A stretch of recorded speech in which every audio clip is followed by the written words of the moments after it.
Ever wonder who'd win if every weight class had to send their greatest champion into an all-time tournament? From the lightning-fast flyweights to the earth-shaking heavyweights, we're counting down boxing's most dominant champions across every major division. Trust me, number one isn't just a champion, he's a cultural revolution with gloves on. Starting out our countdown at number 11, we've got the original Mighty Atom, Jimmy Wilde. This Welsh wizard stood just 5'2" and never weighed more than 108 pounds in his prime, but packed dynamite with those tiny fists. Between 1910 and 1923, Wilde racked up an insane 131 wins with 99 knockouts.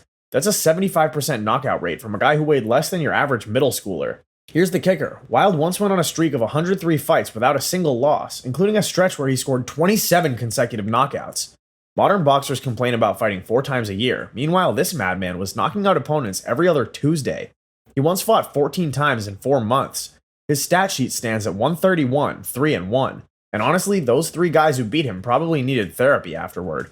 The man literally invented the art of making bigger opponents miss and making them pay for it. Ring Magazine founder Nat Fleischer called him the greatest flyweight to ever live. And when he moved up to bantamweight, he was knocking out guys 20 pounds heavier. Bantamweight. At number 10, Carlos Zarate brings us pure Mexican thunder. With 66 knockouts and 70 wins, this man had a higher knockout percentage, 88.5%, than Mike Tyson. Let that sink in. Between 1976 and 1979, Zarate was basically the bantamweight division's version of the Plague, defending his WBC title 9 times with 8 knockouts. The stats are ridiculous. His first 55 professional fights, 54 knockouts. The one guy who went the distance, Rodolfo Martinez, probably wished he hadn't. Zarate's left hook was so devastating, opponents would literally turn southpaw mid-fight just to stay away from it. He knocked out Alfonso Zamora, another undefeated knockout artist, 29-0 with 29 knockouts, in just 4 rounds in one of the most anticipated bantamweight clashes ever. When he finally lost to Wilfredo Gomez in 1978, it took another all-time great with an 84% knockout rate to solve the puzzle. Fun fact, Zarate hit so hard he once knocked out an opponent who was still standing. Referee Richard Steele had to catch Albert Davila before he hit the canvas unconscious. His final record, 70-8 with 66 knockouts. Junior lightweight. Sliding into number 9, the explosive thin man Alex Arguello was poetry in motion with a knockout punch. This Nicaraguan legend captured titles in 3 weight classes, but his dominance at 130 pounds was something special. With his praying mantis physique and gentleman's demeanor outside the ring, Arguello lulled opponents into thinking they had a chance. They didn't. What made Arguello special? Timing that would make a Swiss watchmaker jealous. He'd study opponents like they were final exams, then systematically dismantle them. His record of 77-8 includes wins over fellow Hall of Famers like Ray Mancini and Bobby Chacon. The man was so classy, he'd actually apologize to opponents after knocking them out. Imagine getting your lights turned off and the guy who did it helps you back up and asks if you're okay. Featherweight. Number 8 brings us Willie Pep, the man who supposedly won a round without throwing a punch. Well, sort of. The real story is he claimed to win a round without landing a punch against Jackie Graves in 1946, though contemporary reports suggest he was definitely throwing. Still, the legend stuck because if anyone could have done it, it was Pep. With a record of 229-11-1, this man fought 241 professional bouts over 26 years. That's 1,956 rounds of making opponents look foolish. They called him Will-o'-the-Wisp because hitting him was like trying to punch smoke. His footwork was so good, Floyd Mayweather studied his films. Between 1942 and 1948, Pep went on a 73-win streak that included surviving a plane crash in 1947. 5 months after the crash that killed the pilot and seriously injured 3 others, Pep was back defending his title with injuries that would have retired normal humans. The man won his first 62 fights before his first loss to Sammy Angot, then rattled off another 72 straight. Pep's 4-fight series with Sandy Sadler produced some of the dirtiest, most brutal fights in boxing history. ESPN ranked him the 5th greatest fighter of all time, pound for pound. Lightweight. Manos de Piedra, Hands of Stone, rolls in at number 7. Roberto Duran wasn't just a lightweight champion, he was a force of nature wrapped in Panamanian flag shorts. With 103 wins and 70 knockouts across a career spanning 5 decades, 1968 through 2001, Duran fought everyone, everywhere, at every weight he could. What made Duran special at lightweight? Pure unfiltered violence mixed with boxing IQ that would make Einstein jealous. His 1972 destruction of Ken Buchanan for the title was so brutal, including a controversial low blow after the bell, that Scotland still hasn't fully recovered. Duran held the lightweight title for nearly 7 years, 1972 to 1979, defending it 12 times with 11 knockouts. Here's a wild stat. Duran turned pro at 16 and was still fighting at 50. That's not a career, that's a lifestyle choice. The man literally fought in 5 different decades, the 60s through the 2000s. He won titles in 4 weight classes, fought 119 professional bouts, and his 70-fight win streak at lightweight included victories over future champions like Esteban de Jesus twice and Ray Lampkin. Welterweight. Coming in at number 6, Sugar Ray Robinson was so good they had to invent pound-for-pound rankings just to explain how good he was. With a record of 173, 19, and 6, including a 91-fight unbeaten streak, Robinson didn't just beat opponents, he gave them existential crises. Robinson was the complete package: speed of a lightweight, power of a middleweight, and footwork that made him look like he was floating. Between 1943 and 1951, he went 91 fights without a loss. That's longer than most boxing careers. His rivalry with Jake LaMotta produced 6 fights, and Robinson won 5. The one he lost? He beat LaMotta so badly 3 weeks later they had to invent new words for decisive victory. Muhammad Ali called him the king, the master, my idol, and when Ali says you're the greatest, you take that to the bank. Super welterweight. The hitman shoots his way to number 5. Thomas Hearns had the most devastating right hand in boxing history, period. At 6'1" with a 78-inch reach, Hearns was basically a human slingshot. He became the first boxer to win world titles in 5 weight divisions: welterweight, super welterweight, middleweight, super middleweight, and light heavyweight. But his 154-pound destruction was legendary. Hearns' knockout of Roberto Duran in 1984 with that right hand is still being felt in Panama. He hit Duran so hard, Roberto's corner thought he was dead. The sound it made? Scientists classified it as a small earthquake. With 48 knockouts and 61 wins, Hearns had a simple philosophy: why let judges decide when you can send opponents to the shadow realm? His 32 first-round knockouts include 28 in his first 32 fights.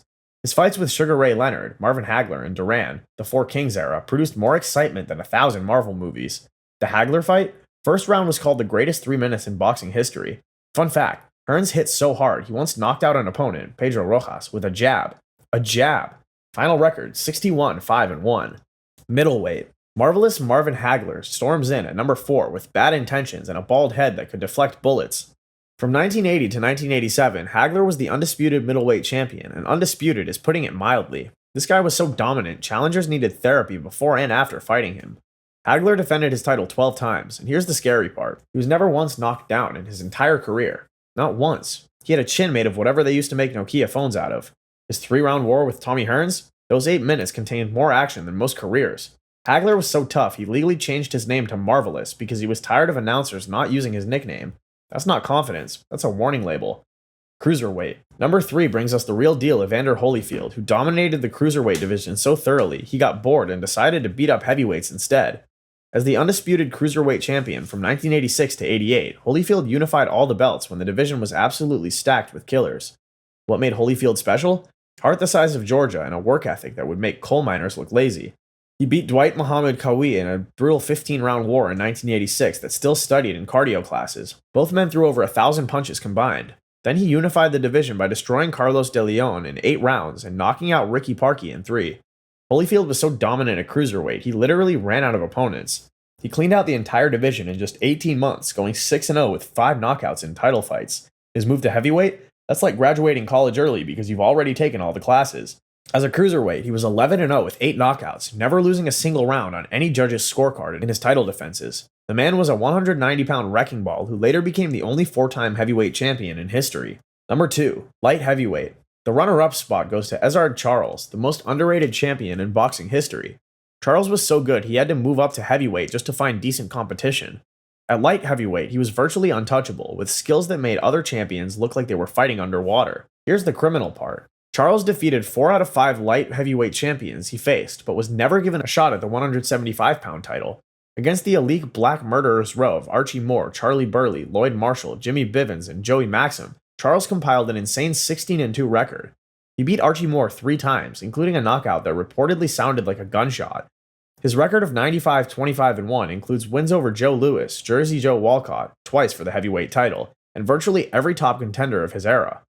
The man was so versatile, he could box, punch, and had a chin that could take a sledgehammer. Charles became the only fighter to last 15 rounds with prime Rocky Marciano, giving The Rock the toughest fight of his career despite fighting with a cut that required 60 stitches afterward. They called him the Cincinnati Cobra, but honestly, that's unfair to Charles. Cobras aren't that dangerous. Boxing Magazine officially named him the greatest light heavyweight of all time in 1994, 2002, and 2009. Heavyweight. The greatest champion of any weight class? Float like a butterfly, sting like a bee. Muhammad Ali takes the crown. Ali wasn't just a heavyweight champion, he was a cultural phenomenon who happened to box. 3-time heavyweight champion, Olympic gold medalist, and the man who made boxing appointments viewing for the entire planet. Ali's resume is insane. Victories over Sonny Liston, Joe Frazier 3 times, George Foreman, Ken Norton, and basically every top heavyweight across 2 decades. He lost 3.5 years of his prime to his stand against the Vietnam War and still came back to dominate. The Rumble in the Jungle, the Thrill in Manila, these weren't just fights, they were historical events. Ali had a 56-5 record with 37 knockouts, but stats don't capture his impact. He transformed boxing from a sport into art, from entertainment into social commentary.